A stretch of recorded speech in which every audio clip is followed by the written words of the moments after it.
আমাদের সমাজে দেখা যায় তারাবির নামাজ পড়ার ক্ষেত্রে কি করে ওয়াবসাফ তাড়াতাড়ি পড়ো হঁ দরিজার আড়ু দরিজার কেল দরিজার গেড়ি দরিজার ফ্যাট দরিজার ওমা এতিন দরা ধরিলে মসজিদ কিলে গল্লু দে এতিন দরা ধরিলেই ফুয়ার মাঠ ডাকে লুডি দেখতে বরবরাই ভরো অরাই ভরো একবার ডর করে হন্নাউ জুবিল্লা একবার আফসা ফুয়া ফরত ধরি মারে মা দুনিয়ার খনি কেন বুঝে দেড়ে কবিরা গুনা গুনা নয় কবিরা গুনা। আপনি কম কম পড়েন হুজুর পুরা 30 পারা কোরআন 27 তারিখ খতম দিতে হবে এমন কোনো কথা নাই। আপনি কমায় পড়েন 4 লাইন 5 লাইন করে পড়েন। আমরা আস্তে আস্তে পড়ি আস্তে আস্তে শুনি।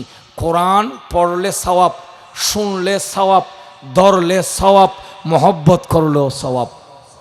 কোরআন এটা এমন একটি কিতাব যেটাকে আপনি মহব্বত করলেও সওয়াব। ওই কোরআনকে আপনি রমজান মাসে সুন্দরভাবে শুনবেন। যা বাকি থাকবে হাফেজকে বলবেন হুজুর আমরা সবাই একদিন বসবো, সবাই আমরা বসবো, আপনি একদিন বসে আমাদেরকে সুন্দরভাবে সম্পূর্ণ কোরআন যা বাকি আছে এগুলো আপনি তেলাওয়াত করে শুনিয়ে দিবেন, কোরআনের খতমটা আদায় হয়ে যাবে।